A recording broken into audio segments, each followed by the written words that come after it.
Hi, in this lesson, we talk about grouping and how to use group functions. To start with, group function is capable of taking multiple rows and aggregate and return that. So a group function like sum is going to give you the sum of the values present in the given rows. So sum, average, minimum, maximum, standard deviation, variance, and count. These are the group functions. The general syntax is the function name followed by the column.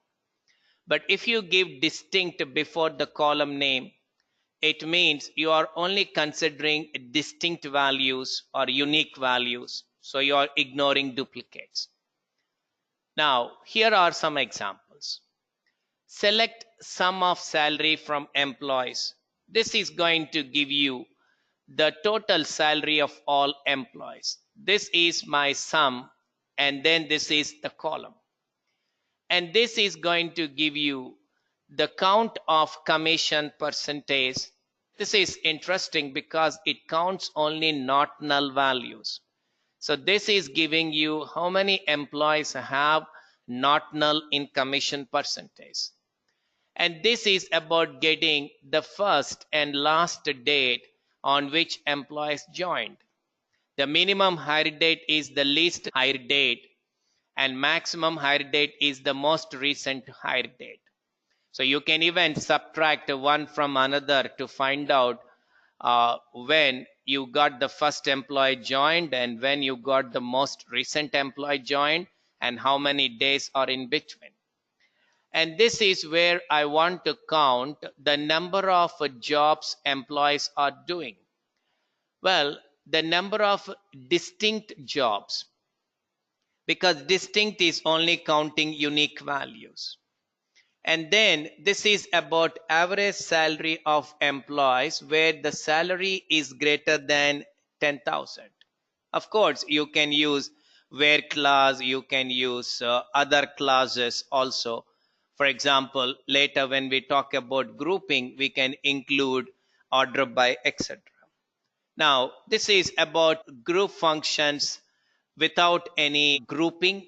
We'll see grouping shortly, but these are the group functions. Let's switch to this and see how we deal with that.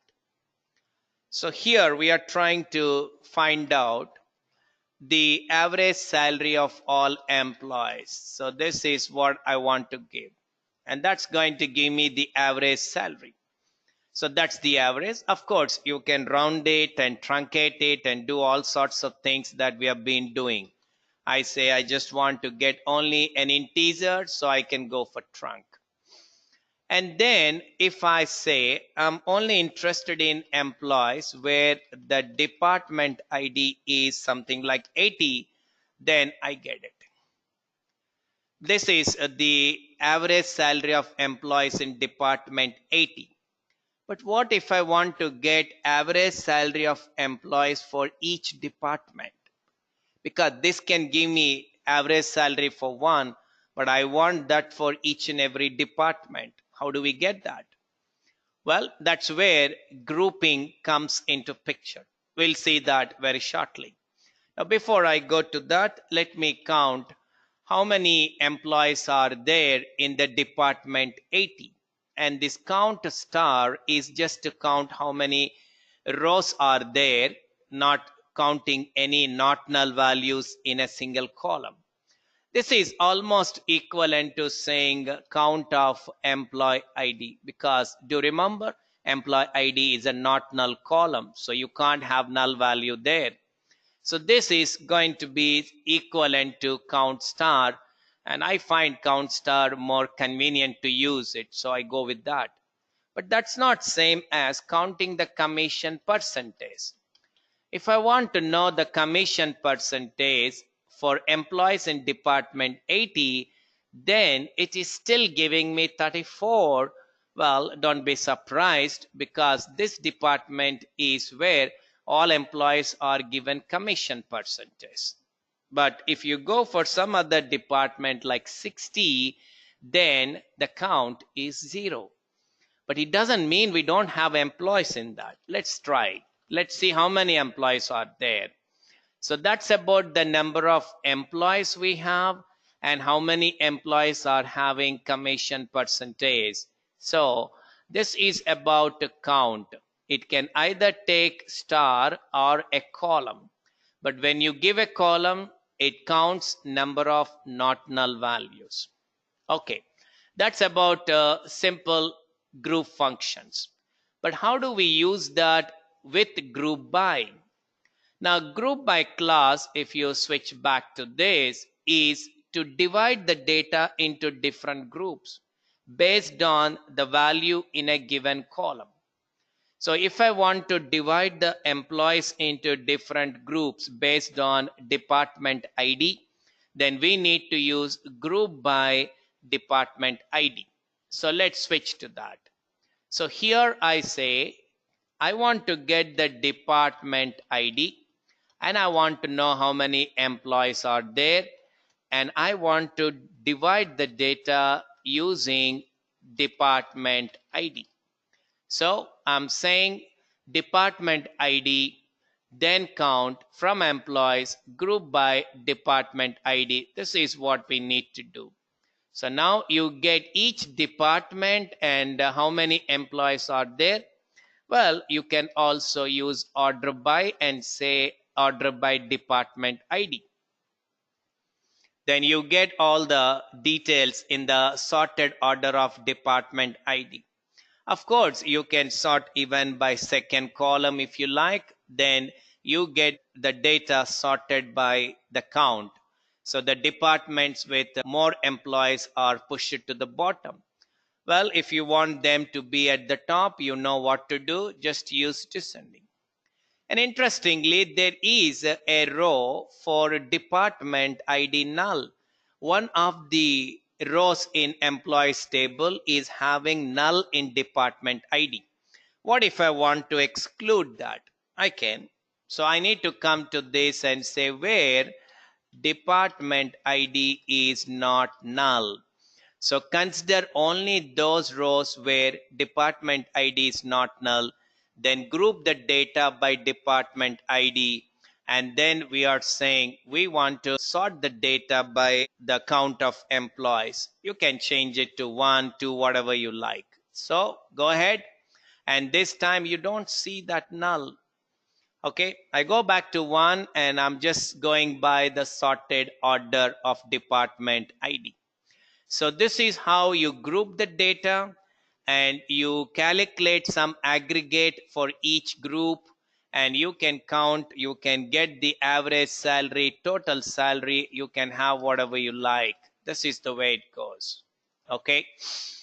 Now, coming back, what if I want to know how many departments or which departments have employees with average salary more than 5,000? Well, I can't do that.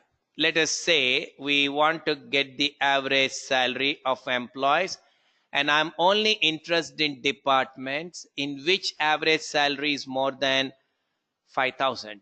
So this is what I have to do. And if you think I can do that with where, I'm sorry, you're wrong. Because where cannot be used with any group functions. Because group functions are performing the operation on groups, and groups are not created by the time where is executed. So you have to introduce a new class called having. So we are saying having average salary greater than 5,000. So I'm interested in only those departments where the average salary is greater than 5,000. So this will give me only those departments in which the average salary is more than 5,000. And to keep it simple, we would like to use trunc, and we want to get only simple numbers like this. So you have to give them in the order. That's important. First comes where, then group by, then having, and finally you have to put order by. That's the order. And here you can see some more examples. The first one is going to get you the job ID and sum of salary. And then we are talking about the department ID and count of the employees. And then we are talking about another important one. We need not always give a column. We can also give an expression. So I'm giving an expression which is year of hire date. And this tells me how many employees joined in each year. And we need to group the data by the exact expression. This is a very important point. Whatever you use in group by, the same expression you need to give even for select. And if these two don't match, it's considered to be an error. And the next one is where we are talking about selecting a few rows and then grouping them using job ID.